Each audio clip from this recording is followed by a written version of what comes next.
Bagga sir, Israeli market कुछ देर पहले के अपडेट था 7% डाउन है।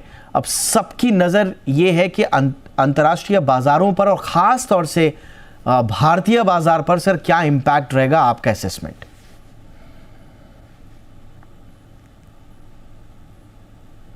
देखिए, अनसर्टेनिटी है और तेल की कीमतों पे क्या असर आता है, ये दो अहम पहलू रहेंगे।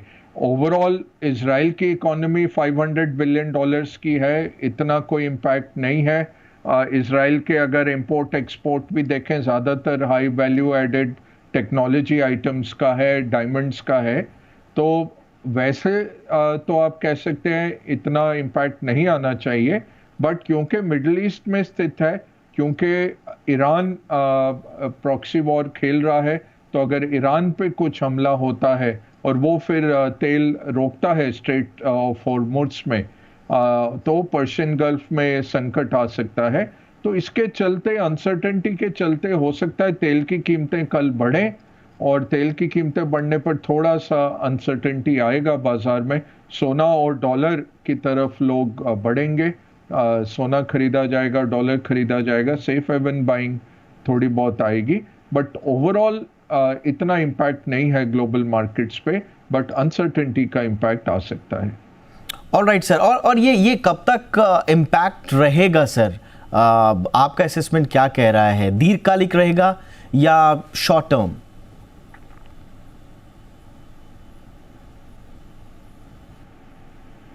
नहीं, देखिए, अब क्योंकि सिचुएशन बहुत ही अनसर्टन है, कोई नहीं कह सकता कितना और बढ़ेगा। अब हिजबुल्लाह के पास कह रहे हैं 1 लाख मिसाइल हैं, और ज़्यादा एडवांस्ड उनके पास मिसाइलें हैं, क्योंकि ईरान उनको डायरेक्टली सप्लाई करता है। हमास का क्या है, ज़्यादातर उनके अपने बनाए हुए हैं, तो लोअर क्वालिटी के थे। तो अब हिजबुल्लाह अगर उतर जाता है मैदान में, तो वो बिल्कुल ही एक बहुत बड़ी समस्या खड़ी हो सकती है। अमेरिका ज़रूर फिर इजराइल को और सप्लाई करेगा वेपन्स, बाकी देश भी उतरेंगे। तो ये देखना पड़ेगा। अगले 2 दिन तो मैं कहूँगा काफ़ी अनसर्टेनिटी है, और अगर हमास ही रहता है, हमास तक ही सीमित रहता है, और ये बढ़ता नहीं है दायरा जंग का, तो वो तो इजराइल ने 4 बारी किया हुआ है पहले भी, और ज़्यादा मार्केट्स पे इम्पैक्ट नहीं आया, ना तेल पे इम्पैक्ट आया।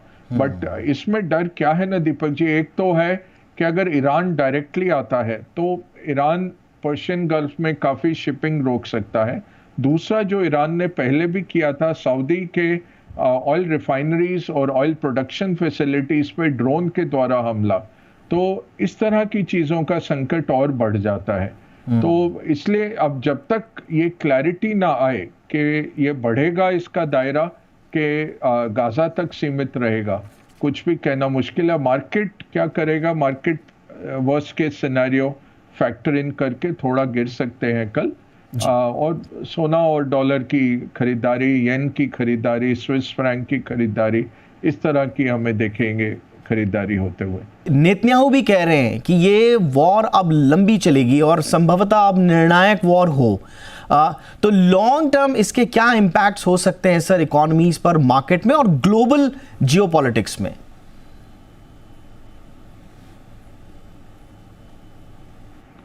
देखिए, जो इजराइल और सऊदी के बीच करार होने वाला था अमेरिका के मध्यस्थता के कारण, वो नहीं होगा। वो अब कुछ महीनों के लिए या 1 साल 2 साल के लिए टल जाता है। बहुत मुश्किल होगा सऊदी को अभी हाथ मिलाना इजराइल के साथ।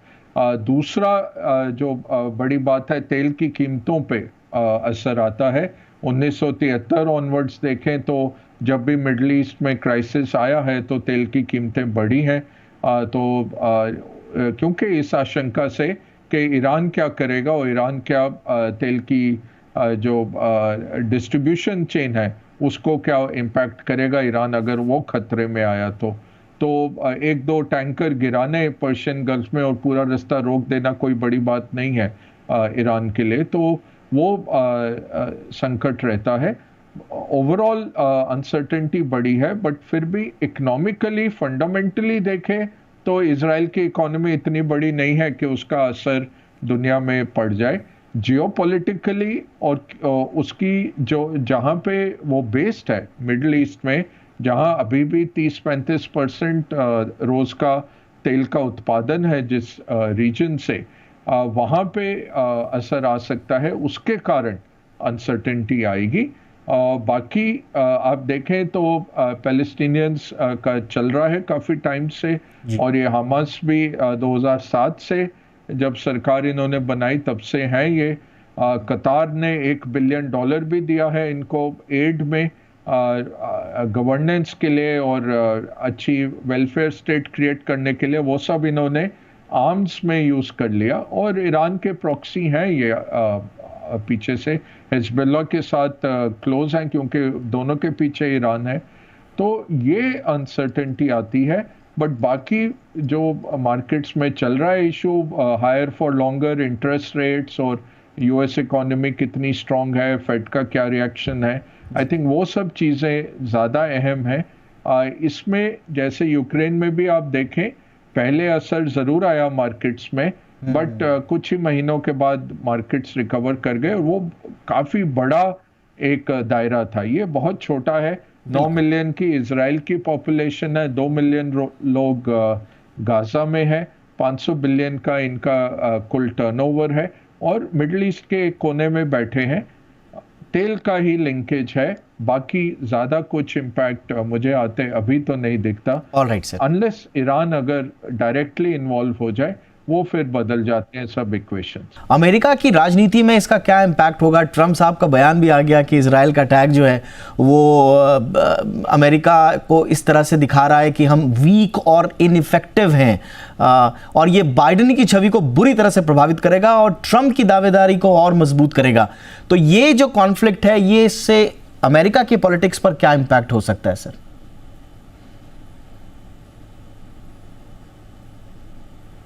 देखिए, ज्यूइश लॉबी और ज्यूइश वोटर्स बहुत बड़ी संख्या में है, और प्रो इजराइल लॉबीज जो हैं वो बहुत स्ट्रांग हैं। दोनों ही पार्टीज उनके अगेंस्ट नहीं जा सकती, वो प्रो इजराइल ही हैं।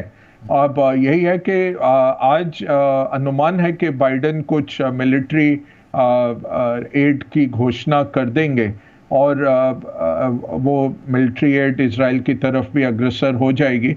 अगर आप देखें, साल में लगभग 3 से $3.5 बिलियन की military add America already Israel को प्रदान करते हैं।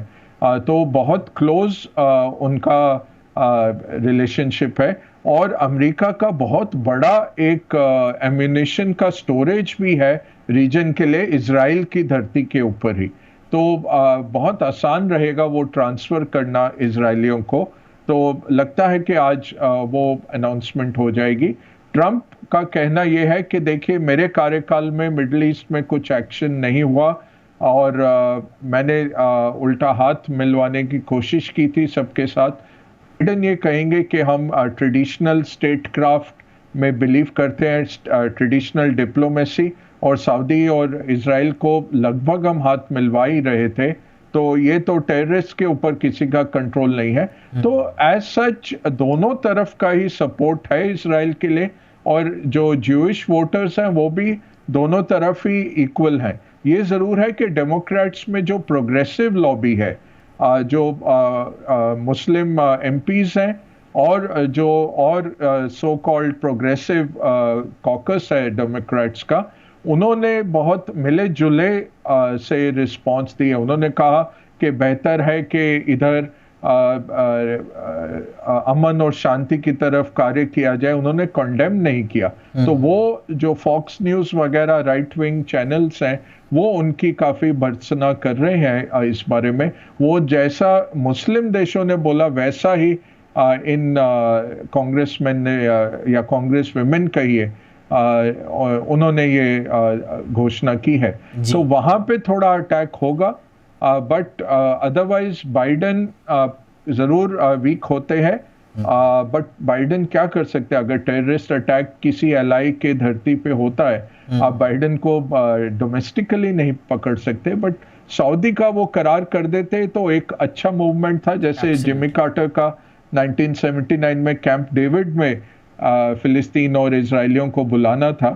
बट फिर 1980 में जिमी कार्टर ईरान एम्बेसी जब अमेरिका की चली गई और जिमी कार्टर इलेक्शन हार गए, तो ये अब बाइडेन के ऊपर जियोपॉलिटिकल खतरा आ जाता है। यूक्रेन ऑलरेडी है, ताइवान से जूझ रहे हैं, और एक और फ्लैश पॉइंट